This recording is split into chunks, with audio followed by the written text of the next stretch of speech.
لله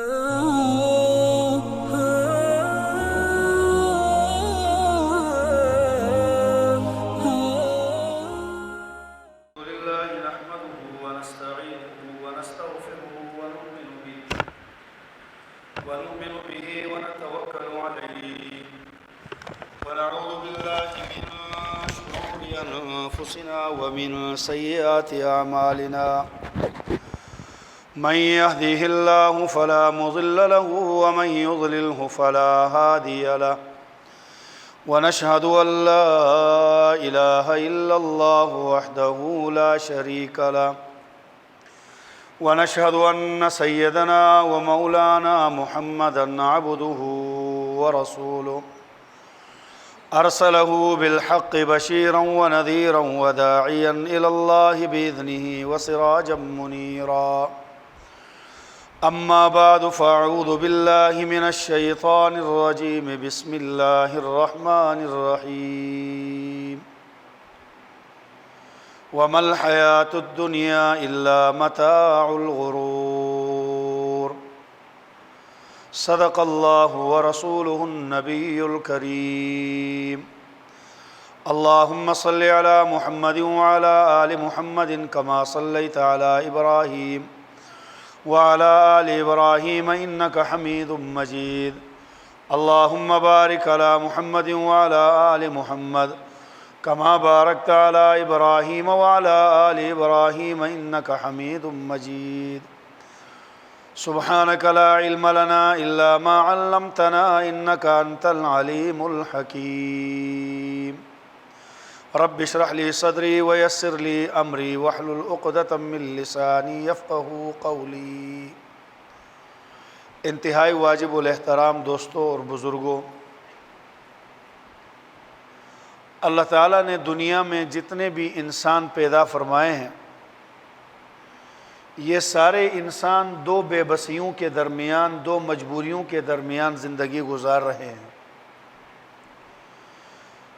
اس انسان کی ابتدا بھی بے کسی اور بے بسی سے ہے، اور اس کی انتہا بھی بے بسی پر ہے۔ جو ابتدا میں بھی کچھ اختیارات کا مالک نہیں ہے، انتہا میں بھی کچھ اختیارات کا مالک نہیں ہے، تو درمیانی زندگی میں یہ اپنے اختیارات کا مالک کیسے ہو سکتا ہے؟ انسان جب پیدا ہوا تھا تو ایسا بے بس پیدا ہوا کہ اس وقت بھی دنیا میں آیا تو اس کو پاک کرنے کا غسل غیروں نے دے دیا، دوسروں نے دے دیا، اور جب یہ دنیا سے جا رہا ہوتا ہے تو بھی اس کو پاک کرنے کا غسل دوسرے دے رہے ہوتے ہیں۔ یہ آتے وقت اتنا بے بس آیا کہ یہ اپنے کو غسل نہیں دے سکتا تھا، یہ دنیا سے جاتے وقت اتنا بے بس چلا گیا ہے کہ یہ اپنا غسل خود دینے پر قادر نہیں تھا۔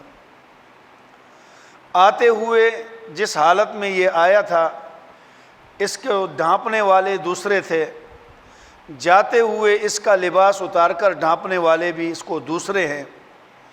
یہ ابتداءً بھی اپنے لباس میں بھی بے بس تھا، انتہاءً بھی اپنے لباس میں بے بس تھا، اپنے نہانے میں پاک ہونے میں بھی شروع میں بھی بے بس تھا، اور جب دنیا سے جا رہا تھا تو بھی پاک ہونے میں بے بس تھا۔ تو درمیان کی زندگی میں یہ کیسے کہتا ہے کہ میں سب کچھ کرنے والا ہوں اور میں اپنے کاموں پر قدرت رکھتا ہوں؟ یہ تو دو بے بسیوں کے درمیان زندگی گزارنے والا ایک مجبور انسان ہے۔ اس انسان کی اس مجبوری کو سمجھا کر درمیانی زندگی گزارنے کا طریقہ اور سلیقہ سمجھانے کے لیے اللہ نے حضرات انبیاء علیہ السلام کو مبعوث فرمایا، کیونکہ انبیاء علیہ السلام کامل العقل ہوتے ہیں۔ انبیاء علیہ السلام دنیا اور آخرت کی کامیابی اور ناکامی کی زندگیوں کی حقیقت سے واقف ہوتے ہیں، تو اللہ نے انسان کو جو آتے ہوئے بھی بے بس تھا، جاتے ہوئے بھی بے بس ہے، اس کو درمیانی زندگی گزارنے کا سلیقہ سکھانے کے لیے اللہ نے انبیاء علیہ السلام کو مبعوث فرمایا۔ بنیادی طور پر انسان کے اندر جو دل ہے، اس میں فاسد عقیدے، فاسد یقین، فاسد قسم کے نظریات بچ سکتے تھے، اللہ نے انبیاء علیہ السلام کو سب سے پہلے اس لیے بھیجا کہ اس انسان بے بس کو یہ سمجھا دے، اس کے فاسد خیالات، فاسد عقائد، فاسد نظریات کی صفائی کے لیے اللہ نے انبیاء علیہ السلام کو مبعوث فرمایا۔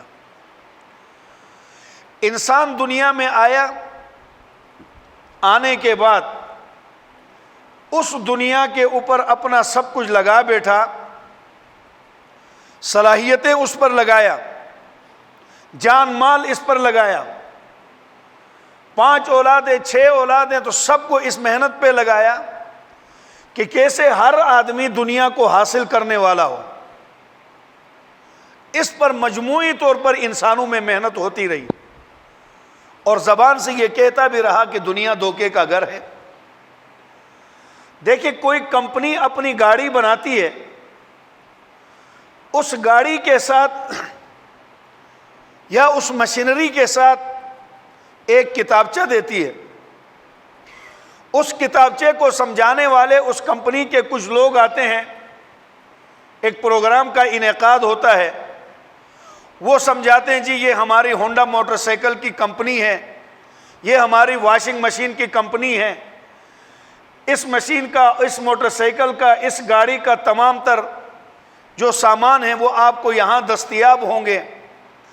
اس کے صحیح چلانے کا طریقہ یہ ہے کہ دیر پا یہ اس کو آپ استعمال کرتے رہیں، خراب نہ ہو، اس کے نقصانات سے بچنا ہو تو اس کتابچے میں وہ طریقے لکھے ہوئے ہیں۔ وہ کتاب میں لکھا ہوا طریقہ کمپنی کا آدمی ایک ایک کر کے سمجھاتا ہے۔ اب اگر کوئی آدمی اس طریقے کے خلاف چلے، اس طریقے کے خلاف چلے تو وہ اپنی گاڑی کو بھی نقصان پہنچائے گا، اپنی جان کو بھی نقصان پہنچائے گا۔ ایسے ہی اللہ تعالیٰ نے جب اس کائنات کو بنایا، اس کائنات کو بنانے کے بعد اس میں اپنے یہ انسانوں کے پرزے دنیا میں جب بیچ دیے تو ان پرزوں کو صحیح استعمال کرنے کا طریقہ سمجھانے کے لیے قرآن کریم کو اللہ نے نازل فرمایا، ایک کتاب ساتھ بھیج دی۔ پھر اس کتاب کو سمجھانے کے لیے حضرت محمد صلی اللہ علیہ وسلم کو اپنا نمائندہ بنا کر دنیا میں بھیجا۔ نمائندے نے آ کر کتاب کھولی اور لوگوں میں اعلان کیا، اے لوگوں، اس دنیا کو بنانے والا جو ہے وہ کون ہے؟ بلند آواز سے اور بلند آواز سے اللہ ہی ہے۔ نبی پاک علیہ السلام نے سمجھایا کہ لوگوں، اس ساری کمپنی کو، اس ساری دنیا کو بنانے والے اکیلے اللہ ہیں۔ اس اللہ نے اپنی کتاب میں اس دنیا کے بارے میں فرمایا ہے، وَمَا الْحَيَاةُ الدُّنْيَا إِلَّا مَتَاعُ الْغُرُورِ، تم کیسے اسے کامیابی کا سامان سمجھتے ہو؟ میں بنانے والا رب کہتا ہوں یہ دھوکے کا سامان ہے۔ جب بنانے والے نے خود فرما دیا، یہ کسی مولوی کا فتویٰ نہیں ہے، یہ میرے جیسے آدمی نے اپنے علم سے نہیں کہا، یہ کسی مفتی نے اپنے علم سے نہیں کہا، یہ کائنات کے بنانے والے رب نے فرمایا کہ اس کائنات کے اندر اپنے آپ کو کامیابیوں کی منزلوں پر چڑھانے والوں، میں رب کہتا ہوں کہ تم کیسے کامیابی یہاں حاصل کر سکتے ہو۔ وَمَا الْحَيَاةُ الدُّنْيَا، یہ دنیا کا جو زندگی ہے، یہ جو دنیا ہے، إِلَّا مَتَاعُ الْغُرُورِ، کس کا گھر ہے؟ دھوکے کا۔ بولیں کس کا گھر ہے؟ دھوکے کا۔ اس کے لیے لفظ کیا لائے اللہ پاک؟ متاع۔ شاہ عبد القادر رحمہ اللہ نے موضوع القرآن کے اندر متاع کا اصلی اور لفظی ترجمہ کیا ہے۔ متاع بامحاورہ طور پر وہی ترجمہ ہے جو میں نے کیا اور جس کو مفسرین نے لکھا کہ دھوکے کا گھر، یہ بامحاورہ ترجمہ ہے۔ شاہ عبد القادر صاحب رحمہ اللہ نے جب موضوع القرآن لکھی، قرآن کریم کا ترجمہ لکھا، تو انہوں نے اپنے اوپر یہ بات لازم کر لی کہ میں قرآن کریم کے ہر لفظ کی ہر لفظ کا جو ترجمہ ہے با محاورہ نہیں بلکہ جو اصل عربوں میں استعمال ہوتا تھا وہی معنی کروں گا۔ علماء نے اس سے ملتے جلتے معنی کر لیے اصل نہ ملنے پر، لیکن شاہ عبد القادر صاحب رحمہ اللہ نے اس کا ترجمہ کیا خوبصورت کیا۔ جب وہ ترجمہ لکھ رہے تھے تو قرآن کریم کا الحمد سے ترجمہ لکھتے لکھتے جب اس آیت پر پہنچے کہ وَمَا الْحَيَاةُ الدُّنْيَا إِلَّا مَتَاعُ الْغُرُورِ، دھوکے کا سامان کہتے کہتے جوانیاں ہم نے اسی کے پیچھے لٹا دی، دھوکے کا سامان کہتے کہتے ہماری تیاری یہ بتلا رہی ہے کہ آخرت دھوکے کا گھر ہے، دنیا اصلی ہے، کیونکہ آخرت کے لیے کوئی تیاری نہیں ہے۔ دنیا کی تیاریاں ہمیں بتلا رہی ہیں کہ ہم اسے دھوکے کا مانتے نہیں ہیں، اور جو اصلی تھا اصل دھوکے میں تو ہم وہاں پڑے ہوئے ہیں۔ وَمَا الْحَيَاةُ الدُّنْيَا إِلَّا مَتَاعُ الْغُرُورِ، یہ دنیا دھوکے کا گھر ہے۔ شاہ صاحب رحمہ اللہ جب متاع پہ پہنچتے ہیں تو یہ ترجمہ تو سب نے کیا ہے، دھوکے کا گھر۔ حضرت فرماتے ہیں اس کا لفظی ترجمہ دھوکے کا گھر نہیں ہے، وہیں پہ قلم کاغذ چھوڑتے ہیں۔ شاہ ولی اللہ کا یہ بیٹا ہندوستان کا رہنے والا، یو پی کا، ایک لفظ کے ترجمے کے لیے بلاد عرب کا سفر شروع کرتا ہے کہ میں وہاں عربوں کے دیہاتوں میں جا کے سنوں، کیونکہ ہر زبان کے دیہاتی لوگ جو ہوتے ہیں وہ اپنی پیور زبان بولتے ہیں۔ عرب کے دیہاتوں کا سفر شروع کیا۔ ایک موقع پر ایک دیہات میں گیا تو جیسے آپ نے دیکھا ہے کہ دیہاتی خواتین کسی نہر پر بیٹھ کر، نالے پر بیٹھ کر، چلتے پانی پہ بیٹھ کے برتن دھوتی ہیں، وہاں عربوں میں بھی ایک پانی پر ایک خاتون برتن دھو رہی تھی۔ وہ برتن کے جو کالا پن ہے، جو لکڑیوں سے برتن کالے ہوتے ہیں، اس کو اندر سے باہر سے جس ٹاکی سے ہم صاف کرتے ہیں اسے کیا بولتے ہیں؟ صافی۔ کیا بولتے ہیں؟ نہیں، برتن صاف کرنے والی۔ وہ برتن کو صاف کر کے صافی کو پاس چھوڑ دیا، اور ابھی وہ صابن اتارنے کے لیے پانی کے آگے رکھا ہے، یا ریت اتارنے کے لیے پانی کے آگے رکھ کے دھو رہی ہے۔ اتنے میں کتا آیا اور اس صافی کو منہ میں لیا، بھاگ گیا۔ تو عورت اس کے پیچھے دوڑتے ہوئے کہتی ہے، اس کے پیچھے دوڑتے ہوئے کتے کو کہتی ہے، اے کتے، متا متا متا متا، میری متا دے متا دے متا دے۔ تو شاہ عبد القادر صاحب نے فرمایا اچھا، اللہ نے دنیا کو متاع فرمایا، وَمَا الْحَيَاةُ الدُّنْيَا إِلَّا مَتَاعُ الْغُرُورِ، اور عرب لوگ متاع کہتے ہیں اس صافی کو جس سے برتن صاف کرتے ہیں۔ ایسی 100 صافیاں کسی کو 200 300 400 میلی صافیاں لا کر کوئی دے، اتنی الماری میں سجاؤ، کوئی سجائے گا؟ فرمایا اللہ نے دنیا کو اس صافی سے تشبیہ دی، وَمَا الْحَيَاةُ الدُّنْيَا إِلَّا مَتَاعُ الْغُرُورِ، لوگوں دنیا جو ہے یہ ایسے ہے جیسے تمہارے برتن دھونے والی صافی ہوتی۔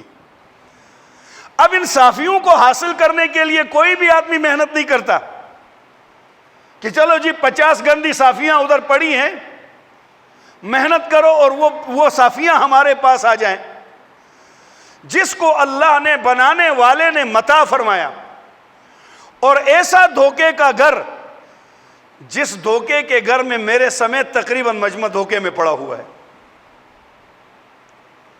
میری محنت بتا رہی ہے، میں اس وقت اس سوچ میں ہوں کہ میرا یہ بیٹا کیسے خوب کمائیں، یہ وہاں جائے، یہ یہاں جائے۔ ہماری محنت، میری محنت مجھے کہتی ہے مولوی صاحب آپ اپنی بات میں جھوٹے ہیں، آپ دنیا کو اگر دھوکے کا گھر سمجھتے، اتنی اس کے پیچھے اپنے آپ کو کالا سیاہ نہ کرتے، سفید سیاہ نہ کرتے۔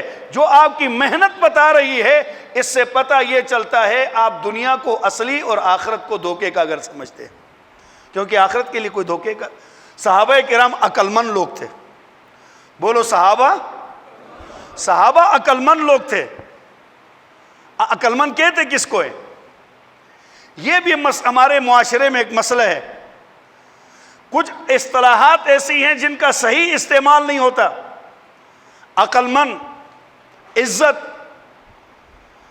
ایک آدمی گانے گاتا ہے، ایک آدمی مجلسوں میں محفلوں میں جا کے ڈانس کرتا ہے اور اس کے اوپر ہزاروں لوگ پیسہ پھینکتے ہیں، 10 چاہنے والے اس کے پیچھے جاتے ہیں، آٹوگراف مانگتے ہیں، اور ہم بے وقوف کیا کہتے ہیں؟ اللہ نے اس کو کیا عزت دی ہے جی۔ کیوں کہتے ہیں؟ کہ ہمیں عزت کا اور شہرت کا علم نہیں ہے۔ ایک عزت ہوتی ہے اور ایک شہرت ہوتی ہے۔ یاد رکھنا، شہرت زمینی چیز ہے، شہرت زمینی چیز ہے، عزت آسمانی چیز ہے۔ وَلِلَّهِ الْعِزَّةُ، قرآن کریم سورہ منافقون کے آخر رکوع کے آخر میں اللہ فرماتے ہیں وَلِلَّهِ الْعِزَّةُ، عزت کس کے لیے ہے؟ وَلِلَّهِ الْعِزَّةُ وَلِرَسُولِهِ وَلِلْمُؤْمِنِينَ، عزت اللہ نے اپنے لیے رکھی ہے، عزت اللہ نے رسولوں کے لیے رکھی ہے، اور عزت اللہ نے ایمان والوں کے لیے رکھی ہے۔ عزت کا تعلق ایمان کے ساتھ ہے۔ ناچ ڈانس گانے پر، بے حیائی پھیلانے پر، گندگی اچھالنے پر، گانا گانے پر جو لوگ پیچھے پڑتے ہیں، یہ عزت نہیں، یہ شہرت ہے۔ مشہور ہو گیا ہے اپنی بے حیائی میں، یہ اپنی بے حیائی میں مشہور ہو گیا ہے۔ عزت آسمانی چیز ہے۔ الیہ یصعد الکلم الطیب والعمل الصالح، زمین سے پاکیزہ کلمات، اعمال صالحہ جب اوپر کی طرف چلنا شروع کر دیتے ہیں تو اوپر سے عزت کے فیصلے زمین کی طرف آنا شروع کر دیتے ہیں۔ قرآن کریم نے بتایا عزت کا تعلق ایمان کے ساتھ ہے۔ اس لیے میرے دوستو، ان اصطلاحات کو یاد رکھیں۔ بے حیائی پھیلانے والوں کے پیچھے 100 آدمی چلے تو وہ عزت نہیں ہے۔ اسی لیے بے حیائی والوں پر مجمع بڑھ گیا، غلط کام پر مجمع بڑھ گیا تو یہ نہیں کہیں گے یہاں بڑی عزت ملی ہے ان کو، وہاں پہ سارا مجمع ادھر ہے۔ اللہ اپنے نبی سے فرماتے ہیں قل، کہہ دیجئے پیغمبر صلی اللہ علیہ وسلم، لا یستوی الخبیث والطیب، ناپاک اور پاک دونوں برابر کبھی بھی نہیں ہو سکتے ہیں۔ پاکیت کا تعلق ایمان عمل کے ساتھ ہے۔ یا ایھا الذین آمنوا، اے ایمان والو، ترجمہ کرو اس کو، اے ایمان والو، بولے میرے ساتھ، اے ایمان والو۔ آگے کیا فرمایا؟ اے ایمان والو، کلوا من الطیبات واعملوا صالحا، ایمان عمل صالح پاکیزگی کے راستے سے آتے ہیں۔ فحاشی اور یعنی بے حیائی ناپاکی کا نام ہے، اور ناپاکی سے ملنے والی چیز شہرت کہلاتی ہے، عزت نہیں کہلاتی۔ اس لیے میرے محترم دوستو، عزت اس کا نام ہے کہ صحابی رسول صلی اللہ علیہ وسلم موت کا وقت سر ہلا رہے ہیں، اللہ نبی کے صحابہ کے نقش قدم پر مجھے آپ کو چلا دے، اور اللہ ان سے سچی محبت نصیب کر فرمائے۔ سر ہلا رہے ہیں، وقت موت کا ہے، دھوکے کا گھر چھوڑ کر جا رہا ہے، اس دھوکے کے گھر سے جا رہا ہے اور سر ہلا رہے ہیں نفی میں۔ تھوڑا افاقہ ہوا، بیٹے نے پوچھا لگتا ہے ابا جان موت کی تکلیف زیادہ محسوس ہوتی ہے، دعا کرتا ہوں میرے ساتھ آپ بھی دل سے آمین کہیں، اللہ موت کی سختیوں سے میری آپ کی حفاظت فرمائے۔ یہ بہت مشکل وقت ہے میرے دوستو، ہم نے دنیا میں آنا تھا سو آ گئے، اب پھر آنا نہیں ہے، اب جانا ہے، اور جاتے وقت کی تکلیفیں بڑی سخت ہیں۔ حضور علیہ السلام نے فرمایا وہ وقت ہوتا ہے جو انسان اپنے ایمان سے پھرنے کا وقت ہوتا ہے، شیطان کی پوری محنت ہوتی ہے۔ اللہ اس وقت مجھے آپ کو ایمان پر قائم و دائم رکھے۔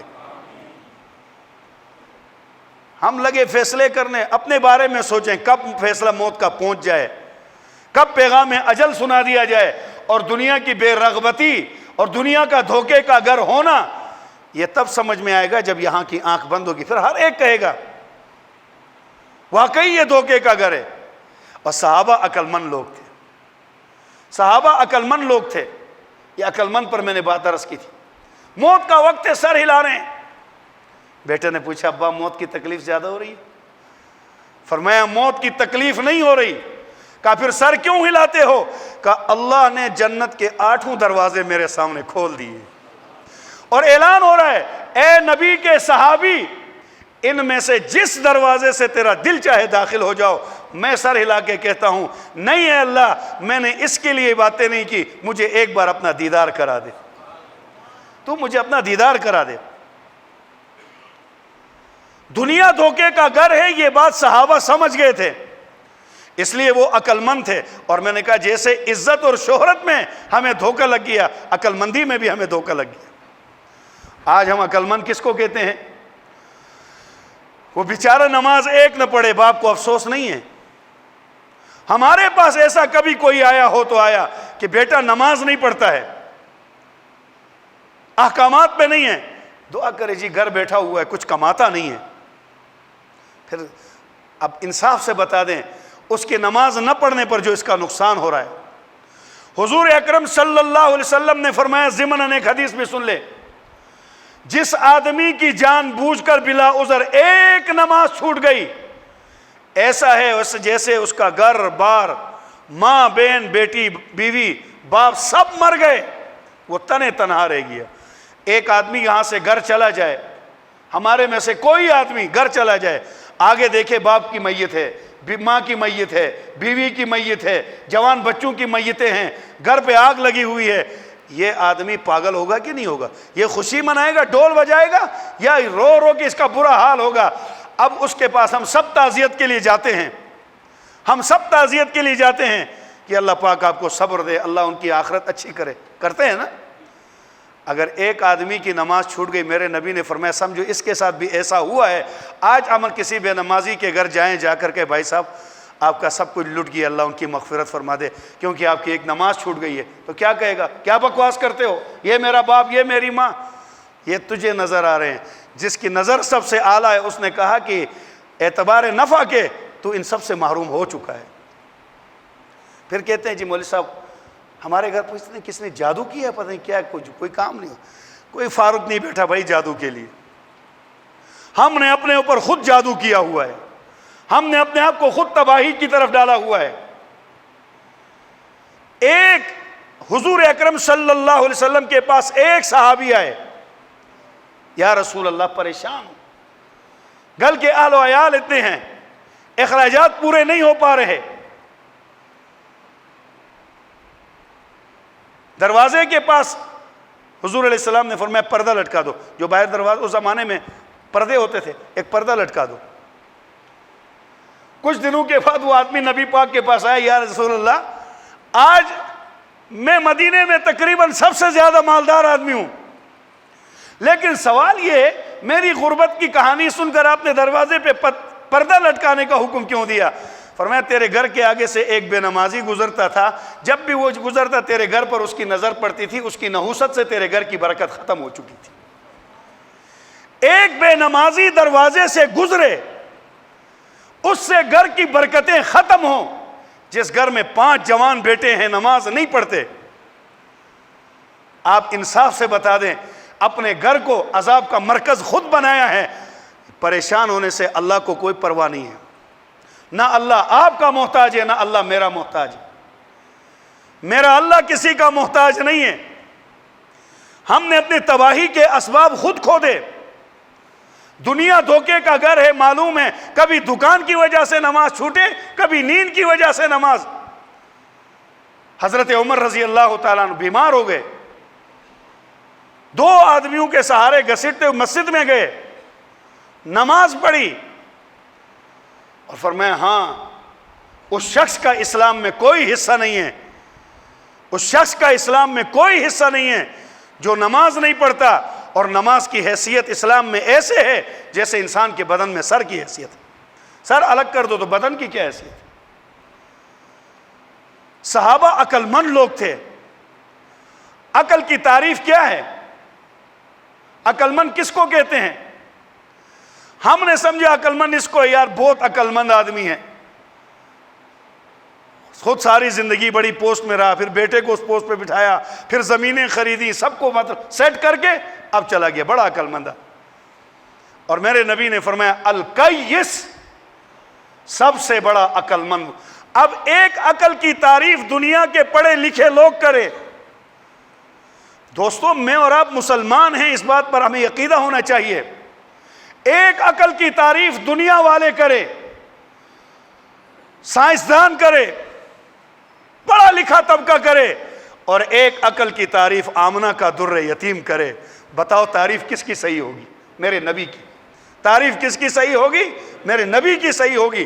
اور میرے نبی نے فرمایا الکیس، سب سے بڑا عقل مند وہ ہے من دان نفسہ وعمل لما بعد الموت، جو اپنے کو پہچانے کہ مجھے میرے رب نے بنایا کس لیے ہے، اور اپنی موت کے بعد کی زندگی کی تیاری شروع کرے۔ صحابہ عقل مند تھے، پھر انہوں نے کیا کہ جب سمجھ گئے موت کے بعد کی تیاری ہے، اپنی صلاحیتیں اس زندگی کے لیے ایسی لگا دی۔ اور آپ کو ایک ضابطہ بیان کروں، جو آدمی جس چیز سے جتنا مطمئن ہوتا ہے اس کی محنت چھوڑ دیتا ہے۔ جو آدمی جس چیز سے جتنا مطمئن ہوتا ہے اس کی محنت چھوڑ دیتا ہے، اور جس کے لیے جتنا غیر مطمئن ہوتا ہے اس کے لیے تگ و دو کرتا ہے، شب و روز محنت کرتا ہے، کیونکہ مطمئن نہیں ہے۔ آج ہم دنیا پر مطمئن نہیں ہیں، اس لیے محنت ہو رہی ہے، تھکتے نہیں ہیں کہ مطمئن نہیں ہیں۔ اور دین کے بارے میں ماشاءاللہ ہم سارے شیخ سادی بن کر بیٹھے ہوئے۔ میں سب سے پہلے اپنی بات کرتا ہوں، خدا کی قسم میری قبر میں آپ نے نہیں آنا ہے، نہ میں نے آپ کی قبر میں آنا ہے۔ میں منبر پہ بیٹھ کے آپ کو بات سنا رہا ہوں تو یہ مطلب نہیں کہ میں کوئی بہت اچھا ہوں، اسی کشتی کا سوار ہوں جس کشتی میں آپ بیٹھے ہوئے ہیں۔ ہم سب ایک کشتی کے سوار ہیں، الا ماشاء اللہ ہماری محنتوں کا رخ ہمیں بتلا رہا ہے کہ ہم دنیا کو دھوکے کا گھر سمجھتے ہیں۔ صحابہ دنیا کے بارے میں مطمئن تھے، اس لیے صحابہ کے دور میں دنیا پھیلی نہیں، کیونکہ وہ مطمئن کہتے بس جتنا آ رہا ہے مطمئن تھے۔ کتنے پر مطمئن ہے؟ سبحان اللہ۔ حضور اکرم صلی اللہ علیہ وسلم نے مسند کی روایت سنیں، اعلان فرمایا جو نماز کے لیے پہلے آئے گا اور جتنی دیر تک نماز کے انتظار میں رہے گا اس کو نماز کا ثواب ملتا رہے گا۔ فرشتے لکھتے رہیں گے، ثواب لکھتے رہیں گے۔ اقامت ہو گئی، اب یہ نماز پہ کھڑا ہوگا، اس کا الگ ثواب۔ اب دیکھو یہ لالچ صحابہ کو تھی نا، پہلے آنے شروع ہو گئے۔ ہم آخری اللہ اقامت ایک رکعت جانے تک بھی ابھی وضو کر کے داڑھی سے پانی چاڑتے ہوئے آخری قاعدے میں پہنچ جاتے، کیونکہ ہمیں پتہ ہے ہمارا گاہک ہے باہر، ہمارا مسئلہ ہے باہر، مطمئن نہیں ہے۔ اب صحابہ کیا کرتے؟ سب سے پہلے آتے، اور حدیث میں آتا ہے جو سب سے آخر میں جائے گا اس کو ثواب نماز کا ملتا رہے گا۔ تو صحابہ کوشش کرتے سب سے آخر میں جائیں۔ ایک صحابی کو دیکھا وہ اس کے برعکس نماز میں آتا سب سے آخر میں تھا، جب اقامت ہوتی تو وہ آتا ہے اور سلام پھیرتے ہی نماز کے گھر چلا جاتا ہے۔ توجہ رکھنا، ہم میں سے ایسا اگر آدمی اس مجلس میں کوئی ہے تو فتویٰ پھر میں دے دیتا ہوں انشاءاللہ بیغم ہو جو وہ اللہ سے بے شک نماز کے لیے نہ ہے، اس کے لیے اللہ کی طرف سے معافی ہوگی اگر ایسا کوئی ہے تو۔ اگر اس کے لیے معافی نہیں ہے تو پھر ہمارے لیے یہ بھول جائیں کہ اللہ کے ساتھ ہماری کوئی رشتہ، یا اللہ پاک میں کہوں جی میں ساری زندگی قرآن کی درس دیتا رہا ہوں، مجھے 950 سال محنت کرنے والے پیغمبر کو جب اعلان کر دیا یہ تیرا نہیں ہے، سب کچھ اللہ کے لیے قربان کرنے والے ابراہیم کو کہہ دیا اپنے باپ کے لیے دعا نہ کرنا، تو میں اور آپ کیا ہیں کہ اللہ پاک ہم کہیں جی ہم تو بڑا کام کرنے والے۔ وہ صحابی سب سے آخر میں آئے اور سب سے پہلے جائے۔ فضیلت کس کے لیے تھی؟ جو سب سے پہلے آئے اور وہ سب سے آخر میں آئے، سب سے پہلے۔ ایک دن اللہ کے نبی نے فرمایا ہاں بھائی کھڑے ہو جاؤ، وہ کھڑا ہو گیا۔ میں نے کہا ہے پہلے آنا بعد میں جانا، تو بعد میں آتا ہے پہلے جاتا ہے، کیوں؟ ہائے ہائے، اس صحابی نے کہا قربان جاؤں صحابی پہ۔ صحابی کوئی معمولی چیز نہیں۔ اتنی سی بات یاد رکھے، اب دنیا میں ولی بن سکتے ہیں، غوث بن سکتے ہیں، میرے نبی دنیا میں ساتھ ساتھ ختم نبوت پر بھی ایک عقیدہ سیکھ لیں. میرے نبی اس دنیا میں آئے تو نبوت ختم. بولیں اس دنیا میں آئے تو نبوت, دنیا سے گئے تو صحابی, یہ چپٹر کلوز کر کے گئے میرے نبی کہ اب کوئی صحابی نہیں بن سکتا. جب صحابی نہیں بن سکتا, مرزا جیسا لعین ملعون کانا کہ میں نبی بن گیا, اب تو صحابی نہیں بن سکتا کوئی. اس صحابی کو حضور نے فرمایا تو سب سے آخر میں آتا ہے, سب سے پہلے جاتا ہے. کیوں؟ اس کی آنکھوں میں آنسو بھر آئے, کہنے لگا یا رسول اللہ میرے پاس بس یہ ایک ہی چادر ہے, مدینے کا اتنا غریب آدمی ہوں میں کہ میرے پاس یہ ایک ہی چادر ہے جو میں تہبند باندھی ہوئی, اوپر کی چادر بھی نہیں ہے, بس ناف سے نیچے تک یہ سطر کر کے نماز کے لیے. آخر میں اس لیے آتا ہوں, ہم نے گھر میں ایک چٹائی ہے, اس کے نیچے ایسا کھڈا کھودا ہے, میری گھر والی اس چٹائی کے نیچے جا کر بیٹھ جاتی ہے پردہ کرنے کے لیے, اس کے پاس کپڑا نہیں ہے. میں آخر میں آتا ہوں تاکہ زیادہ دیر تک اس کو ننگا رہنا نہ پڑے. میں آتا ہوں, نماز پڑھتا ہوں, جلدی اس لیے جاتا ہوں میری بیوی کی نماز فوت نہ ہو جائے. جا کے میں اس کھڈے میں بیٹھتا ہوں, میری بیوی نماز پڑھتی. بتاؤ دنیا میں اب ایسا غریب ہے کوئی؟ غربت کے راگ ہم سب الاپتے ہیں, ابھی دنیا میں ہم میں کوئی ایسا غریب, اس مجمع میں غریب سے غریب آدمی پر انگلی رکھو تو 3 جوڑے اس کے پاس بھی ہوں گے, 3 نہیں تو 2 جوڑے اس کے پاس بھی ہوں گے, اور 2 نہیں ہوں گے تو شلوار قمیض پہنا ہوا 1 جوڑا پورا سب کے پاس. اگر وہ صحابی عقل مند نہیں ہے, اس کے پاس تو دنیا یہ ہے عقل مند. ایسی حالت میں بھی اللہ کا حکم ٹوٹنے نہیں دیا, اللہ کا حکم ٹوٹنے نہیں دیا کہ میرے رب کا حکم ہے. ہاں, ایک اللہ والے کو کسی نے پوچھا حضرت میں نماز کے لیے اس لیے نہیں آتا ہوں, نماز میں مزہ نہیں آتا. اوہ, کالج میں مزہ نہیں آتا ہے کہہ کر کبھی کالج نہیں چھوڑا, پڑھائی میں مزہ نہیں آتا ہے کہہ کر کبھی پڑھائی نہیں چھوڑی, لگا رہا دل لگے گا. تو اللہ والے نے بڑا پیارا جواب دیا, تو عبد اللطیف ہے یا عبد اللطف ہے؟ لطف مزے اٹھانا, لطیف باریک بین اللہ کا نام ہے. انہوں نے کہا تو عبد اللطیف ہے یا عبد اللطف ہے؟ تو عبادت مزے کے لیے لینے کے لیے کرتا ہے یا اللہ کا حکم سمجھ کے کرتا ہے؟ اس صحابی نے جب یہ بات کی کہ میرے گھر میں یہ کپڑا ہے, یہ جملہ سنا اللہ کے نبی کی آنکھوں میں آنسو آ گئے اور آپ رو پڑے کہ ہمارے صحابوں میں اتنا غریب صحابی بھی ہے. اللہ کے نبی رو پڑے. آج ہمارے تو سیزن کے مطابق, جی یہ کاٹن کا سیزن ہے, یہ ململ کا سیزن ہے, ہر سیزن کے کپڑے ہمارے پاس کون سا عذر ہے جو ہم پیش کریں؟ پیارے نبی کی آنکھوں میں آنسو آئے. خیر بات آئی گئی ہو گئی. کچھ دن کے بعد مال غنیمت کا کچھ مال اللہ کے نبی کے پاس آیا, تو آپ نے اس صحابی کے گھر ایک بوریا بھر کر کے کپڑے, مردانہ زنانہ چادریں, اس کے گھر کافی سارا سامان بھیج دیا تاکہ بدل بدل کے پہنے. جب گھر پہنچا نا, اب بیویاں ایسی تھیں, آگے دیکھیں, جو آج ہمارے گھروں میں ہم بیوی کو چھوٹی عید کو کپڑا بنائے نا, اس کو بڑی عید کو پہنو نہیں پہنتی, سب چھوٹی میں سب نے دیکھا ہے. بڑی عید کو پہنے, اگلے دن بانجے کی شادی ہو, اگلے دن شادی کے لیے نیا ہوگا. کیوں؟ یہاں سب کچھ اسی میں سمجھا جا رہا ہے. دنیا میں نام, نمود, عزت سب اسی میں. اور ایک بیویاں وہ ہیں جو واقعی دنیا نہ ہونے پر غم نہیں کرتے تھے, کہتے دھوکے کا گھر ہے, نہیں ہے تو نہیں صحیح, اس کو چھوڑنا تو ویسے بھی ہے.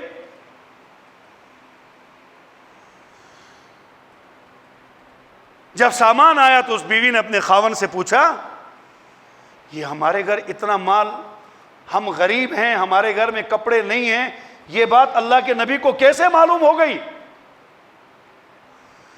اپنے خاون کو پوچھتی, یہ بات اللہ کے نبی کو کیسے معلوم ہو گئی؟ اتنا عقیدہ ان میں سارے صحابیات کا تھا. غیب کا علم اللہ کے سوا کوئی جانتا, سارے غیبات کو جاننے والا کون ہے؟ نبی پاک کو کیسے پتا چلا کہ ہمارے گھر میں غربت کے ڈیرے ڈالے ہوئے ہیں, ہمارے گھر میں غریبی آباد ہے, ہمارے گھر کی زینت غریبی ہے؟ یہ کس نے بتایا اللہ کے نبی کو؟ صحابی نے کہا میں کیا کرتا؟ بھری مجلس میں اللہ کے نبی نے مجھے کھڑے کر کے پوچھا کہ تو نماز میں دیر سے آتا ہے جلدی جاتا ہے، تو میں کیا جھوٹ بولتا؟ پھر میں نے سچ بتایا ہمارے گھر میں کپڑا نہیں ہے، میں دیر سے آتا ہوں، گھر والی پھر ادھر رہتے، پھر جلدی جاتا ہوں تاکہ اس کی نماز ضائع۔ تو عورت دیکھو آگے حدیث میں آتا ہے اس خاتون نے آسمان کی طرف منہ کر کے کہا اے اللہ اس دن سے پہلے مجھے موت کیوں نہیں آئی؟ آج میرا خاون میری وجہ سے شرمندہ ہوگی، میرے خاون کو مسجد میں شرمندگی اٹھانی پڑی۔ یہ تھا جس کو پتا تھا کہ دنیا دھوکے کا گھر ہے، تب اللہ جل شانہ نے تو ہر مسئلے میں صحابہ کو معیار بنایا کہ وہ عقل مند لوگ تھے، وہ سمجھدار لوگ تھے۔ لیکن ہماری محنتیں بتا رہی ہیں ہم دنیا کو دھوکے کا گھر نہیں سمجھتے، اور آخرت کے اعتبار سے ہم اتنے مطمئن ہیں، اتنے اطمینان سے بیٹھے ہیں۔ اسی لیے دنیا میں کوئی چیز ایسی نہیں ہے میرے دوستو جس پر آدمی دل لگائے، دل بہلانے کے لیے۔ حکیم اختر صاحب کی زبانی کہوں، اگر کوئی آدمی دنیا میں کسی چیز پر دل لگائے دل بہلانے کے لیے، آپ ایک چیز بھی نہیں دکھا سکتے کہ وہ دل بہلانے میں کامیاب ہو جائے۔ بیوی دل بہلانے کے لیے رکھی، موت آ گئی، جدائی ہو گئی۔ بچوں کے ساتھ موت آ گئی، جدائی ہو گئی۔ اور ایسا دھوکے کا گھر ہے، ایسا دھوکے کا گھر ہے یہ دنیا۔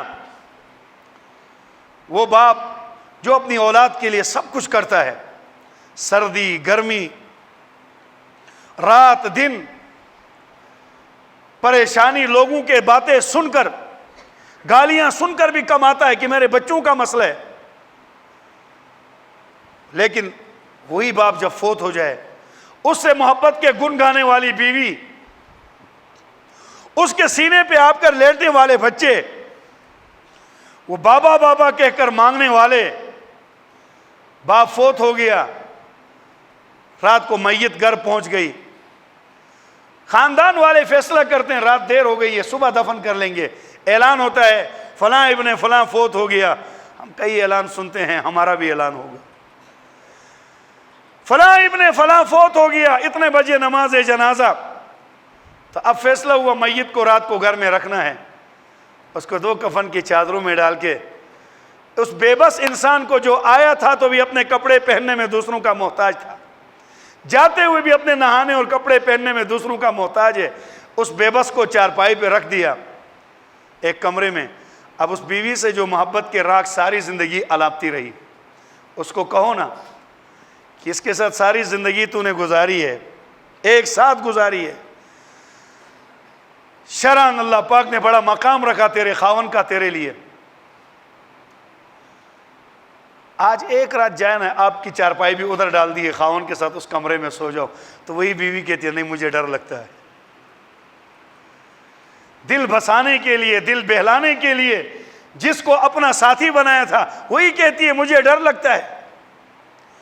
بیٹے کو کہو آج تمہارا باپ تنے تنہا 2 چادروں میں پڑا ہوا ہے، اس مردے کے ساتھ آج کی رات گزارو، کہتا نہیں مجھے ڈر لگتا ہے۔ جو بیوی جو بچے ساری زندگی اس باپ اور اس خاون کو دونوں ہاتھوں سے لٹتے تھے، دنیا سے جاتے ہی ایسے رنگ بدل دیے، ایسے ہی آنکھیں پھیر دی۔ اسی لیے اللہ نے فرمایا یہ دھوکے کا گھر، یہ دھوکے کا گھر ہے۔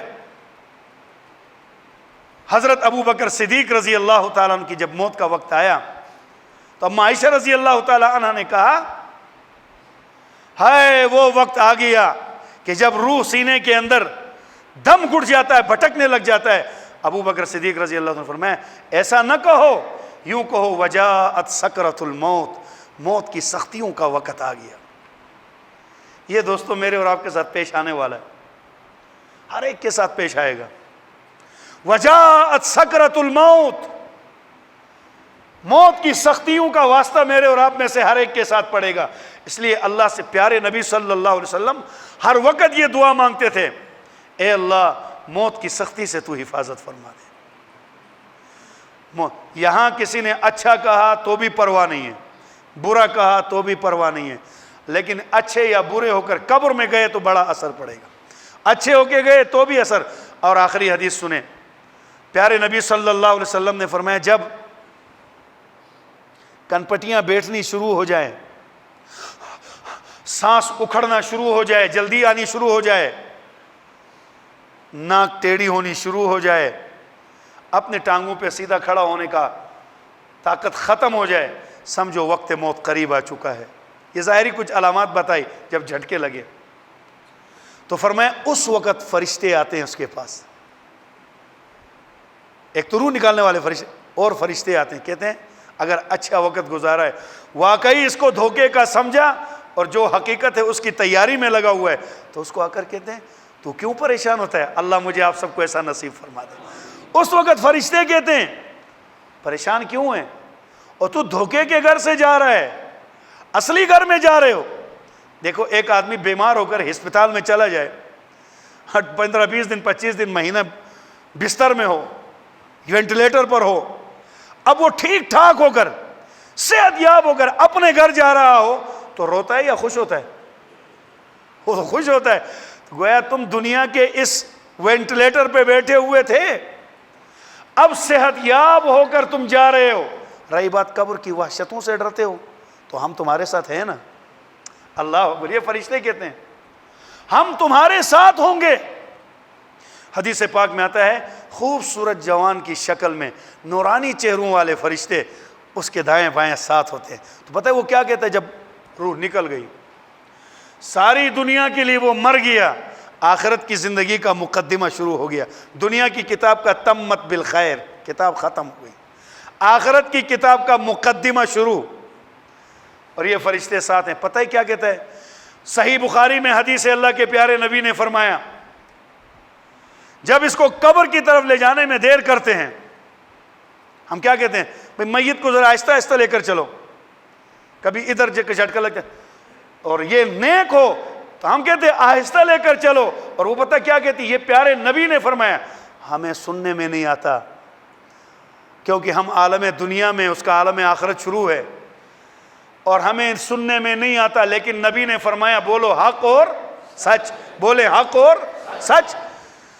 سب کہتے ہیں آہستہ چلو، وہ آگے کہتی ہے قدمونی قدمونی، تیز تیز چلو۔ بھائی کیا آہستہ چل رہے ہو، میں اپنے منظر کو دیکھ رہا ہوں سامنے، وہ نعمتوں کے باغات، وہ اللہ مجھے دکھا رہا ہے، اور خدا نخواستہ اگر نافرمان ہو، بد کردار ہو، اللہ سے صلح کیے ہوئے بغیر چلا گیا ہے، تو ساری دنیا والے اس کو قبر کی طرف جلدی لے کر جا، تیز لے جاؤ بھائی گرمی بہت تیز ہے۔